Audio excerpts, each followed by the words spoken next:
Coucou tout le monde!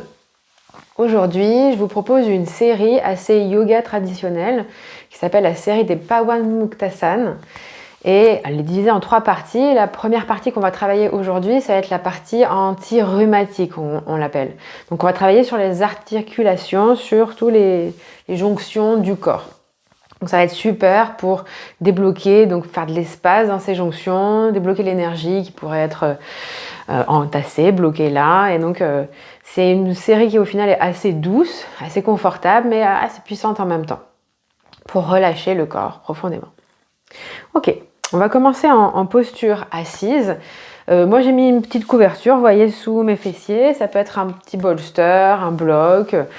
Vous voyez, ça peut être assis sur une chaise pour le début aussi, ce serait possible. Ok, on va commencer par trouver une assise donc confortable, les fessiers qui pressent le support. On va rentrer dans notre respiration, les yeux se ferment. On allonge la colonne vers le ciel, le sommet du crâne comme une antenne vers le ciel.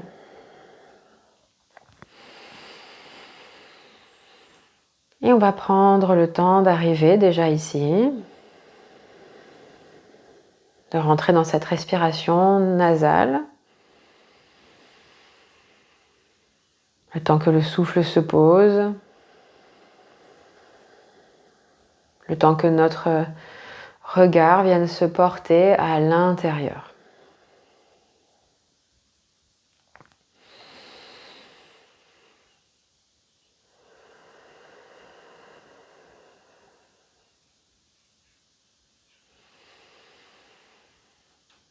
Ok. On va commencer très simplement. On va à chaque fois coupler le souffle et le mouvement. On va inspirer. Et sur l'expire, on va emmener nos épaules vers l'arrière et vers le bas. Et le menton vers la poitrine en même temps. Inspire. On relâche les épaules, on relève le menton. Expire, on recommence. Épaules vers l'arrière, menton, poitrine. Encore une fois. Et on va rester là. On va rester menton vers la poitrine, épaules vers l'arrière. On prend un souffle ici. Et puis en gardant ses épaules vers l'arrière, on va inspirer en levant le menton vers le ciel. Et expirer menton, poitrine. Voilà, tranquillement. Encore 2 fois. Inspire, menton, ciel. Expire, menton, poitrine.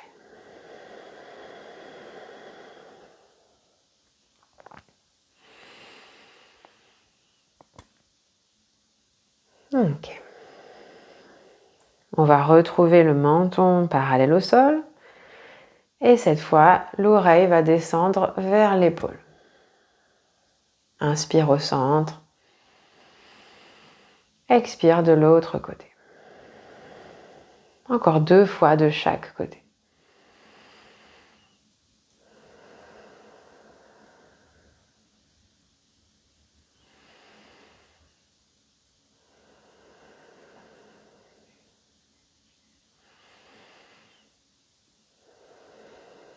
La dernière fois donc.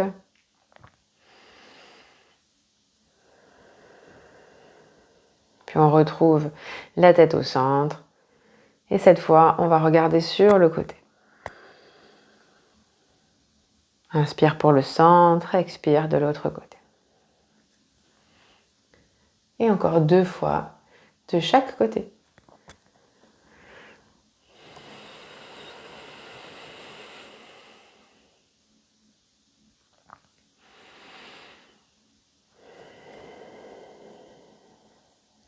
Le dernier tour.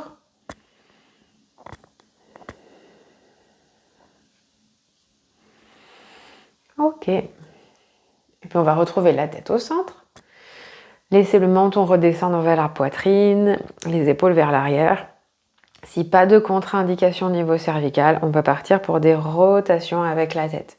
Si contre-indication, douleur, ça fait clac-clac, vous préférez répéter ce qu'on vient de faire. 1 ou 2 exercices qu'on aurait choisi. Et là, on fait 3 rotations dans un sens. Et puis 3 rotations dans l'autre sens.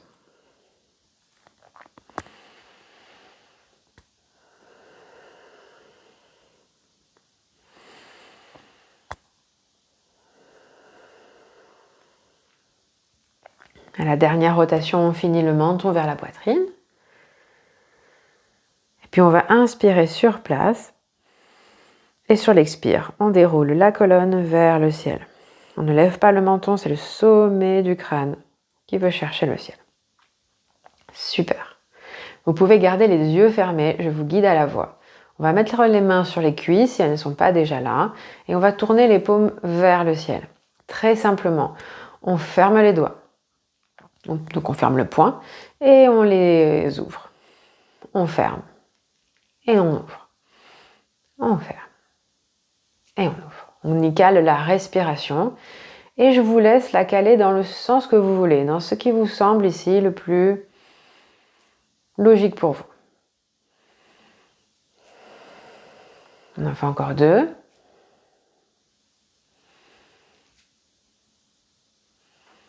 Ok. On referme les poings, on retourne les poings dans l'autre sens et on soulève légèrement les poings, on fait des rotations. Avec les poignets. On observe si on a la même sensation dans le poignet droit que dans le poignet gauche, est-ce qu'on a la même mobilité. On change le sens de rotation. Ok. On relâche, on arrête le mouvement, on tend les doigts. Et puis là, on va laisser les doigts descendre vers le bas. Et puis les doigts vont ensuite monter vers le ciel. On travaille encore les poignets au bas.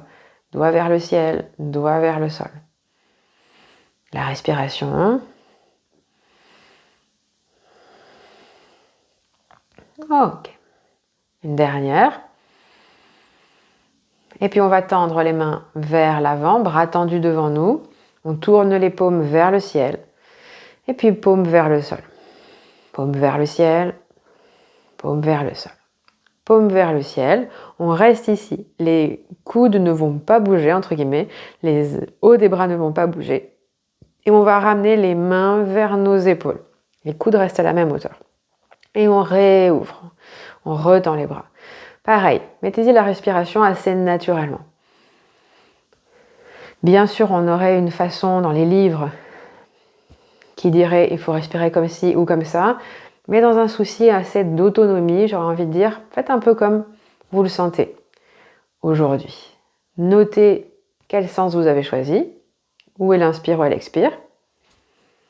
On va faire une arrêt sur image et on va inverser le sens de respiration que vous aviez trouvé à l'instant. Inspirez, inversez la respiration. Observez la différence.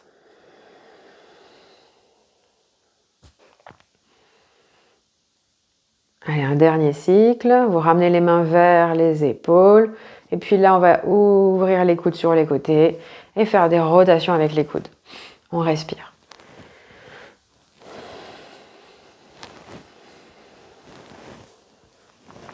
On change le sens de rotation des coudes.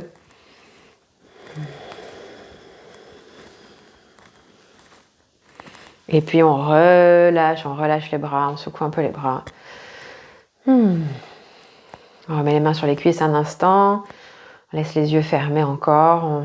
On observe la sensation de ce qui vient de se passer.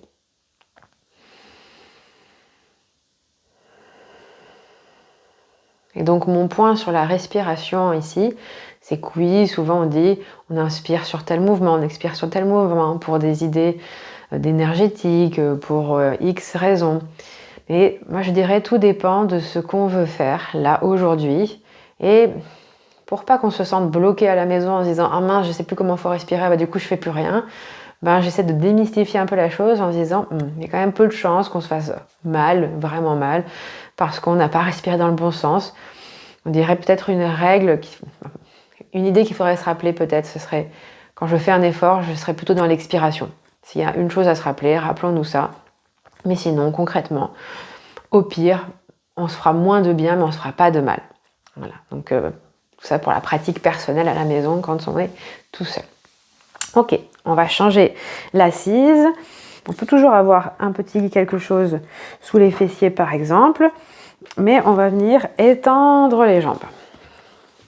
J'étends les jambes, hop, et je vais prendre ce que j'appelle la position plage. Donc j'emmène les mains vers l'arrière, les doigts vers l'arrière. Je suis un petit peu avachie, mais ça veut dire que je suis relâchée certes, mais pas non plus complètement avachie pour le coup dans les épaules. Je garde une certaine tenue, au moins des épaules qui s'enroulent vers l'arrière et de la tenue de la poitrine. Le bas du dos est légèrement actif, mais on essaie de relâcher le ventre ici. Ok, on s'installe là, simplement dans cette posture, on retrouve la respiration.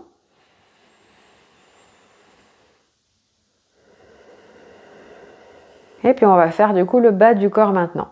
On va faire les orteils pour commencer, tout simplement. J'en crochette les orteils et je les ouvre. On crochette, on décrochette. Avec la respiration. Dans le sens, encore une fois, que vous, qui vient.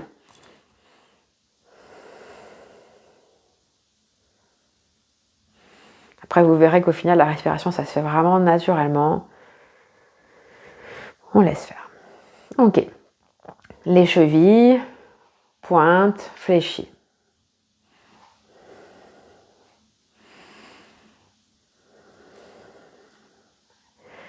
Par exemple, ici, souvent on dirait inspire, on fléchit parce qu'on va vers nous et expire, on pointe parce qu'on s'éloigne de nous. C'est aussi une autre façon, des fois, de voir les choses. Inspire, expire. Allez, une dernière. On fait extérieur des pieds, intérieur des pieds, juste pour 2 fois. Et celle qui n'est pas très traditionnelle non plus, mais j'aime bien, c'est l'essuie-glace. Je fais un peu l'essuie-glace, on est en Bretagne, il pleut, ou plus tropical, c'est sympa aussi. Ok, et puis rotation avec les chevilles. Dans un sens et puis dans l'autre.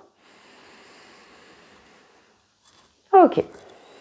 Et puis on va choisir une jambe, on va dire la droite par exemple, on va plier le genou, ramener la cheville au niveau de la cuisse opposée. Si ça n'atteint pas, vous faites un peu votre popote. J'aimerais avoir la main qui attrape le pied, si c'est pas possible, vous faites sans, c'est pas un souci. J'utilise la main, pour faire des rotations de la cheville. Ok. Dans un sens, et puis dans l'autre.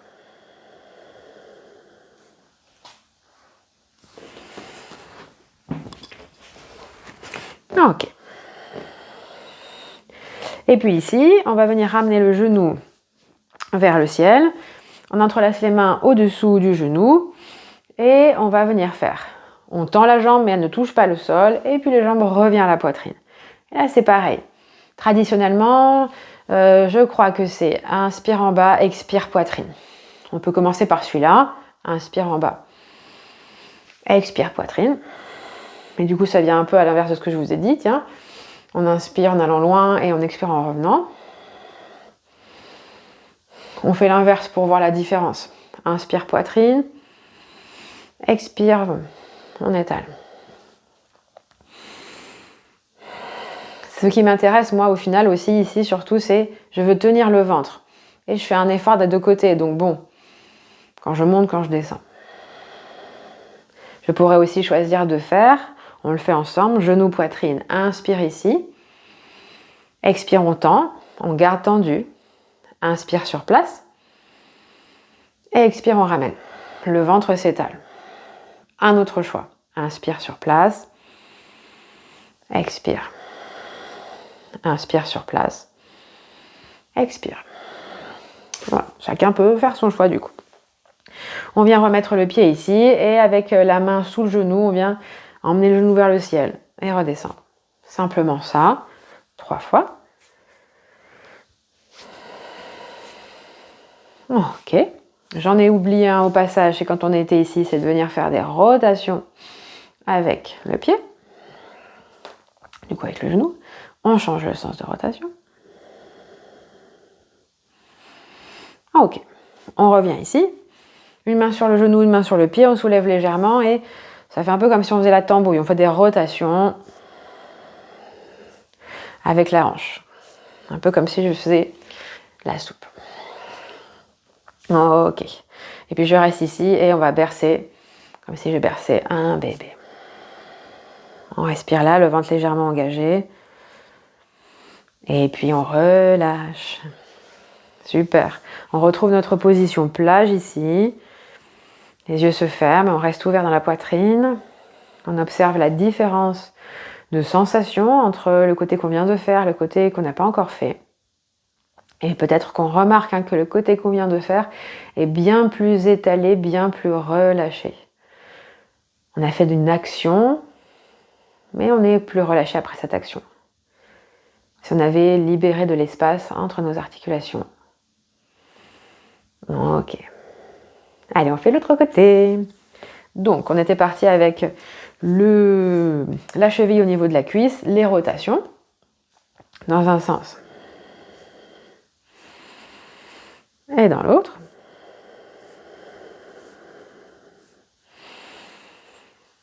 Ok. Le genou vers le ciel, entrelace sous la cuisse, on tend, inspire, expire, monte.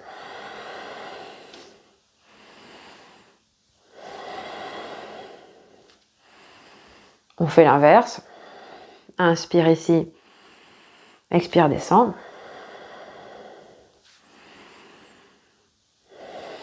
Si vous le refaites à la maison, vous pouvez choisir le sens qui vous plaît le plus au final. Et on fait la troisième version, inspire ici, expire, on descend, inspire sur place, expire, remonte. Dernière fois, inspire, expire, descend, inspire sur place, expire, remonte. Et cette fois, j'oublie pas de faire la rotation avec le mollet. On change le sens de rotation. Et puis on redescend le pied au niveau de la cuisse. On fait monter le genou, descendre le genou.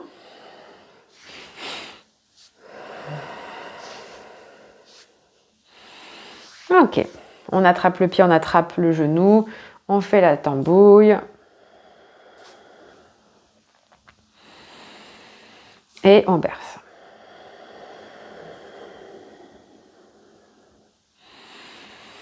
Ok. On a bercé notre bébé. Puis on va relâcher la jambe. Retrouver notre position plage. Toujours avec la poitrine ouverte, c'est relâcher les deux jambes. Observer les sensations.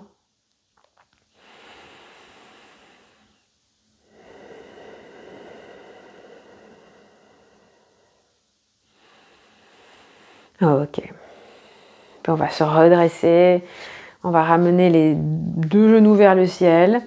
Plante de pied au sol. Ouvrir les genoux sur les côtés. Plante de pied ensemble. On réajuste un peu le bassin pour avoir la colonne bien vers le ciel et pas le bas du dos qui s'enroule vers l'arrière. On est dans Baddha Konasana, un papillon. Les mains sur les chevilles par exemple et on papillonne, simplement. On papillonne avec les genoux au bas. On peut laisser les yeux se fermer ici et se visualiser papillon qui volette dans les airs. On respire ici.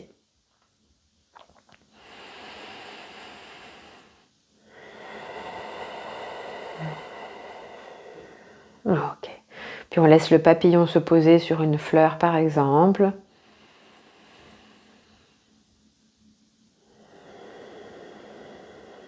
La respiration se déposer avec lui.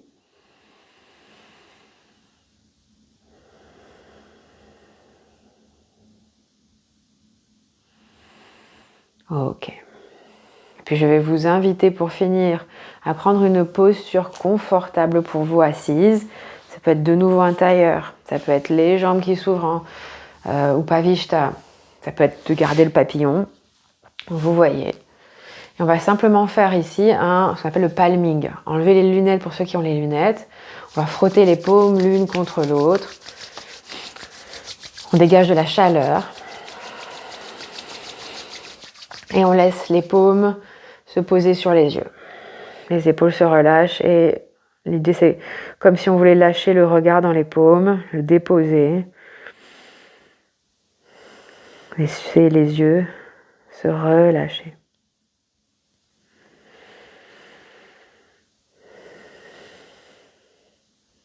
Encore une fois, on frotte sur les mains. Retrouver de la chaleur. Et encore une fois, paume sur les yeux.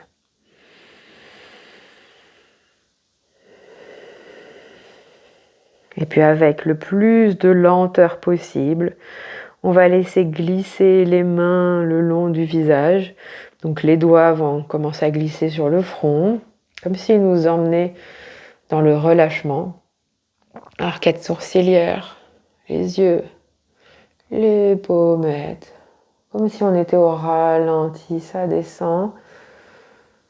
Les joues et la mâchoire, on peut s'arrêter un instant sur la mâchoire, les pouces sous la mâchoire qui viennent presser en même temps, masser. C'est le moment de nous prendre en photo, on est bien là. Et on relâche jusqu'à ce que les mains descendent et glissent jusque le long du cou et le long du corps. On retrouve la respiration.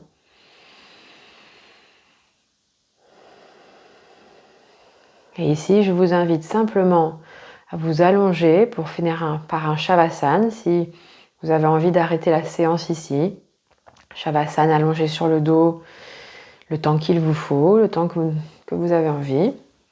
Ça peut être d'aller sur une salutation au soleil si vous voulez continuer la pratique du jour. Je vous invite alors à regarder les vidéos salutation au soleil. Ou d'aller sur une autre pratique encore, votre choix. Ça peut aussi donc s'arrêter là pour aujourd'hui. Et on se retrouve dans une seconde vidéo, la partie 2, ça sera la série sur les asanas au niveau de la digestion, la partie digestive des Pawan Muktasan. Quel que soit votre choix, je vous souhaite une bonne journée et à très bientôt. Namasté.